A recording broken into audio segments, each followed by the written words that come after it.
Hello दोस्तों, मैं जयकांत सैनी स्वागत करता हूं आपके अपने चैनल भारत IQ में। हम डिस्कस कर रहे हैं राजस्थान पत्रिका न्यूज़पेपर जयपुर एडिशन 28 मई। वीडियो के संबंध में यदि कोई डाउट्स करी हो तो आप मुझे कमेंट बॉक्स में लिख सकते हैं। इसी के साथ शुरू करते हैं आज का डिस्कशन। तो पेज नंबर 1 पर न्यूज़ है, इंपॉर्टेंट न्यूज़ है। जैसे कोविड-19 का जो फर्स्ट वेव आया था तब भीलवाड़ा मॉडल पूरे देश में काफ़ी ज़्यादा चर्चित रहा था। इसी प्रकार से बीकानेर का एक मॉडल है इस बार जो कि काफ़ी ज़्यादा चर्चा में है। तो ये मॉडल का नाम है ऑक्सीजन मित्र योजना। बीकानेर की योजना है जिसकी की तारीफ की जा रही है पूरे देश भर में और इसे अपनाने की बात भी की जा रही है। इसका नाम है ऑक्सीजन मित्र योजना। तो इम्पॉर्टेंट बात हो जाती है कि राजस्थान के बीकानेर शहर में इस प्रकार का मॉडल अपनाया गया है जिसे कि देश के अन्य एरियाज़ में भी अपनाने की बात की जा रही है। ये आप देख सकते हैं, नीति आयोग के सदस्य हैं डॉक्टर विनोद पॉल।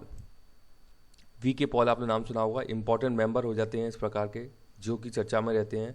तो ये क्या है, अभी ये वैक्सीन एडमिनिस्ट्रेशन फॉर कोविड-19 के हेड हैं ये डॉक्टर विनोद पॉल।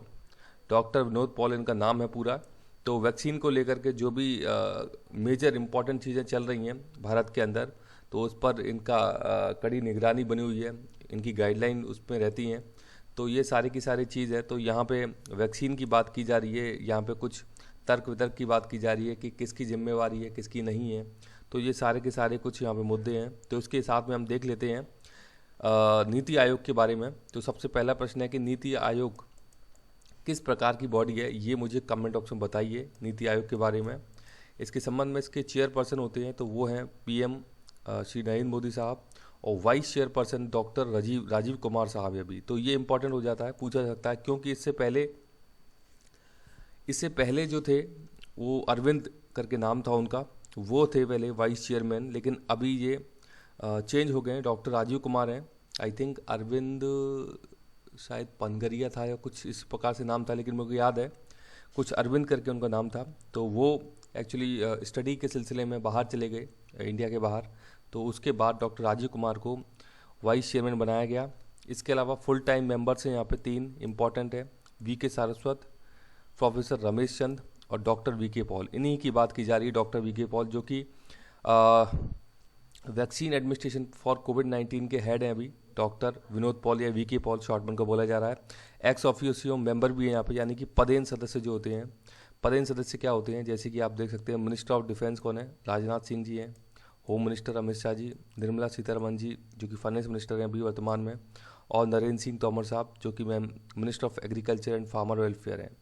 तो पदेन का मतलब होता है कि जैसे ही ये डिफेंस मिनिस्टर बनेंगे ये इसके एक्स ऑफिशियो मेंबर बन जाएंगे। मतलब जो भी डिफेंस मिनिस्टर बनेगा, जो भी होम मिनिस्टर बनेगा, फाइनेंस मिनिस्टर बनेगा, वो by default automatically ex officio member बन जाता है नीति आयोग का। इम्पॉर्टेंट एक और प्रश्न है कि नीति आयोग के CEO का नाम क्या है वर्तमान में जो है, उनका नाम भी मुझे कमेंट बॉक्स में कमेंट करके बताइए।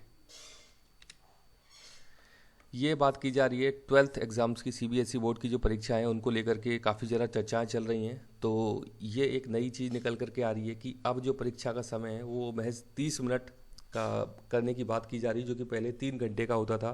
तो ये कुछ काम किया जा रहा है कोविड-19 को ध्यान में रखते हुए कि कहीं ना कहीं जो इसका असर है बच्चों पर कम से कम हो, उनको बचाया जा सके और एग्ज़ाम भी उनको टाइमली कराने हैं। तो ये कुछ हल उसके निकाले जा रहे हैं कि ये जो परीक्षा है ये अब 30 मिनट की कराई जाएगी 3 घंटे की बजाय। ये नॉन NDA जो शासित राज्य हैं वहाँ पे GST की अभी एक बैठक हुई है। तो GST काउंसिल किस अनुच्छेद के तहत आती है, ये मुझे कमेंट बॉक्स में कमेंट करके बताइए। और इसमें जो कोरम होता है वो कितना होता है GST काउंसिल में, वो भी बताइए। तो यहाँ पे कल ही मैंने जिक्र किया था कि राजस्थान के अंदर डिमांड की जा रही है और कई भी ऐसे राज्य हैं जहाँ पे कि non BJP non NDA government हैं वो राज्य। तो वो डिमांड कर रहे हैं कि दवाइयों उपकरणों पर 0 GST होना चाहिए, यानी कि GST की 0 रेट होनी चाहिए। तो कल एक व्यूअर ने बताया था, मैंने पूछा था मेडिसिन पे कितना GST लगता है, तो उन्होंने बताया था 12%।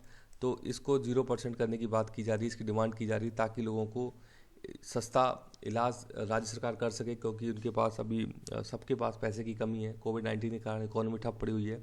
तो इस प्रकार के कुछ प्रयास किए जा रहे हैं, इस प्रकार की डिमांड की जा रही है GST काउंसिल में। तो ये कुछ घटनाक्रम चल रहे हैं। ये बात की जा रही है, आज है महावारी स्वच्छता दिवस। यानी कि मेंस्ट्रुअल हाइजीन डे जो कि आज सेलिब्रेट किया जा रहा है, तो कोरोना ने बना दिया मुद्दे को और भी जटिल। तो ये इस प्रकार की बातें निकल के आ रही हैं। तो यहाँ पे एक इम्पॉर्टेंट एनजीओ है, ये इसको लेकर ये काफ़ी ज़्यादा काम कर रही है यहाँ पे मेंस्ट्रुअल हाइजीन को लेकर। तो ये है गूंज फाउंडेशन है, इसके संस्थापक हैं अंशु गुप्ता साहब। तो इन्होंने बहुत अच्छा काम किया है इस क्रम में। तो बताया जाता है कि गूंज के संस्थापक जो हैं इनको 2015 में एशिया का नोबेल कहे जाने वाले रमन मैग्सेसे पुरस्कार से सम्मानित किया गया था। इंपॉर्टेंट पर्सनैलिटी हैं ये अंशु गुप्ता। रमन मैग्सेसे पुरस्कार इनको मिल चुका है, तो इसीलिए ये इंपॉर्टेंट हो जाती हैं इस प्रकार की चीज़ें। तो इनके बारे में आइडिया होना चाहिए कि गूंज फाउंडेशन इस प्रकार का काम इंडिया के अंदर कर रही है और इम्पॉर्टेंट ऑर्गेनाइजेशन है जो कि ये मेंस्ट्रुअल हाइजीन के क्षेत्र में बहुत बड़े स्तर पर काम कर रहे हैं ये लोग। ये आप देख सकते हैं यहाँ पे महिलाएं पैड बना रही हैं, ये बड़े स्तर पर ये काम किया जा रहा है। तो इसके बारे में जस्ट एक आइडिया होना चाहिए। ये है S&P स्टैंडर्ड एंड पुअर, ये एक रेटिंग एजेंसी है, जैसे कि आपने मूडी का नाम सुना होगा। तो यहाँ पे रेटिंग देने का काम करती है ये अलग अलग देशों में अलग अलग फाइनेंशियल इंस्टीट्यूशंस को। तो रेटिंग कम होने के साथ पैसों का भी होता है नुकसान, ये बात की जा रही है। जिसकी रेटिंग कम होगी वहाँ पर कहीं ना कहीं उसके बिजनेस पे भी इम्पैक्ट पड़ता है। तो बताया जा रहा है ग्राहकों के साथ बैंकों के लिए भी मुसीबत बने साइबर अटैक। साइबर अटैक का बहुत बड़ा इम्पैक्ट देखने को मिल रहा है कोविड-19 के दौर में, क्योंकि सारी चीज़ें ऑनलाइन हो गई हैं, सारी चीज़ें डिजिटली हो रही हैं। तो वहाँ पे बैंकों को अटैक किया जा रहा है। साइबर जो क्राइम करने वाले लोग हैं, साइबर एक्सपर्ट जो हैं उसमें, तो बैंकों को यहाँ पे लूटा जा रहा है। आप देख सकते हैं 2.5 गुना की बढ़ोतरी हुई है बैंकिंग फ्रॉड में और 1.85 लाख करोड़ का बैंकिंग फ्रॉड हुआ है 2019-20 में। कोविड-19 का दौर था इसी कारण, और 71,500 करोड़ का बैंकिंग फ्रॉड हुआ था 18-19 में। तो ये मतलब 18-19 से बढ़कर के 19-20 में 1.85 करोड़ हो गया है, लाख करोड़ हो गया है ये बैंकिंग फ्रॉड। तो इसको लेकर ये कहीं ना कहीं अच्छे प्रयास करने चाहिए, अपनी जो सिक्योरिटी है उसको बढ़ाना चाहिए बैंक्स को, ताकि इस प्रकार के साइबर अटैक उनके ऊपर ना हो और इन अटैक से बचा जा सके आने वाले समय में। तो इस प्रकार की बात की जा रही है। तो ये कहीं ना कहीं गुडविल को, साख को कम करता है उस बैंकिंग इंस्टीट्यूशंस की। इस प्रकार से यदि उनके ऊपर साइबर ठग के द्वारा इस प्रकार का अटैक किया जाता है, पैसे की लूट की जाती है, तो ये सारी चीज़ें रहती हैं इसमें। मुद्रा योजना की बात की जा रही है। मुद्रा योजना आपको पता होगा सबसे पहले महिलाओं के लिए स्टार्ट की गई थी योजना, उसके बाद ST, SC और OBC को भी इसमें शामिल कर लिया गया। इसके अंदर 3 प्रकार के लोन दिए जाते हैं। पहला है इसमें शिशु लोन, दूसरा है इसमें किशोर और तीसरा है इसमें तरुण। तो यहाँ पे 50,000 तक का लोन दिया जाता है। यहाँ पे 50,000 से लेकर 5 लाख तक का लोन दिया जाता है और 5 लाख से लेकर 10 लाख तक का लोन दिया जाता है तरुण में। तो इस प्रकार से ये पूछे भी गए हैं कई बार कि किस प्रकार की कैटेगरी है इसमें। 3 लोन की कैटेगरी है ये। तो यहाँ बताया गया है कि बैंकों ने 6 साल में दी हैं 15 लाख करोड़ की कर्ज मुद्रा योजना के तहत।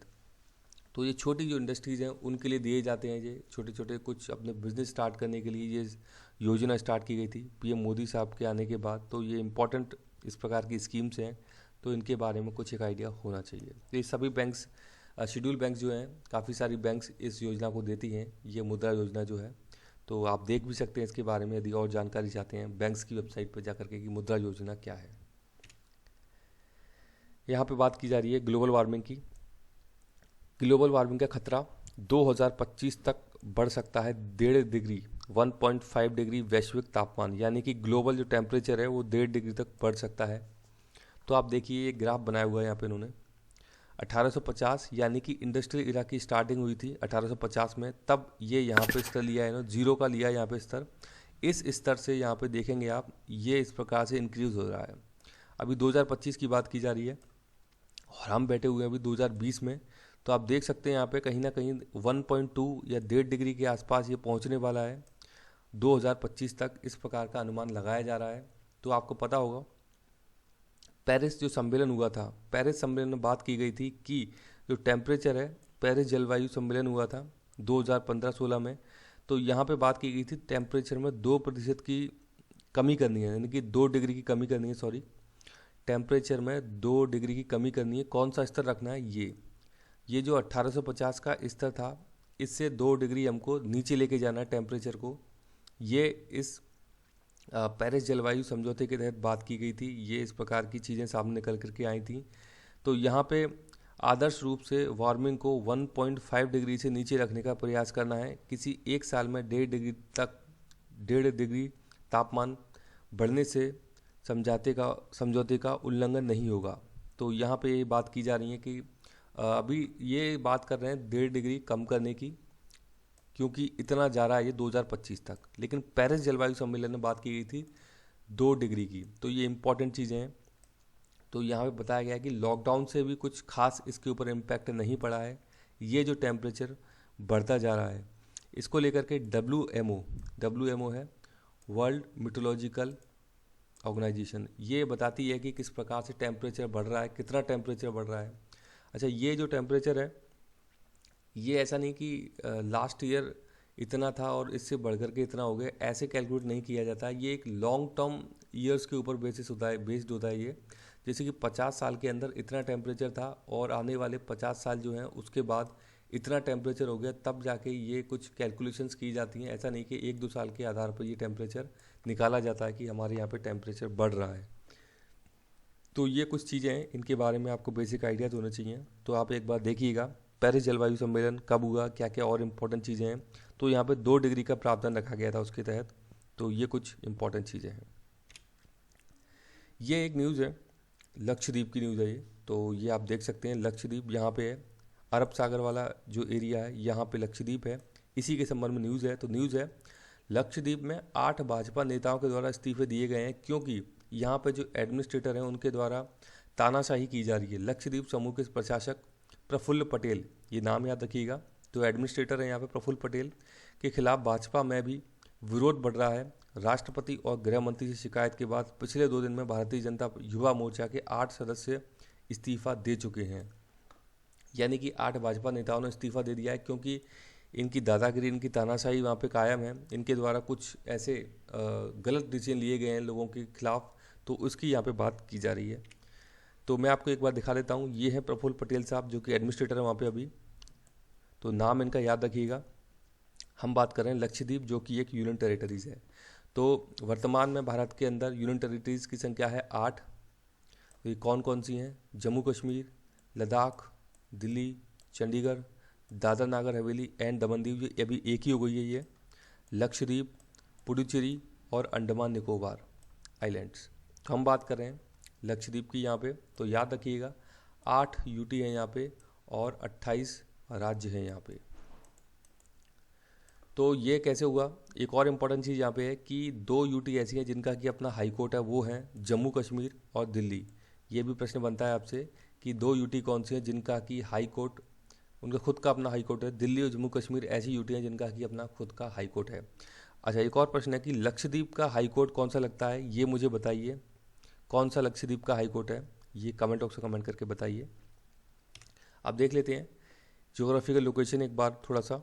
तो ये लक्षद्वीप है, यहाँ पे अरब सागर में 36 द्वीप समूह छोटे छोटे हैं, द्वीप जो हैं उनसे मिलकर के बना हुआ है ये आइलैंड। यानी कि लक्षद्वीप जो है 36 छोटे छोटे आइलैंड से मिलकर के बना है। इस प्रकार से ये आइलैंड होते हैं छोटे छोटे।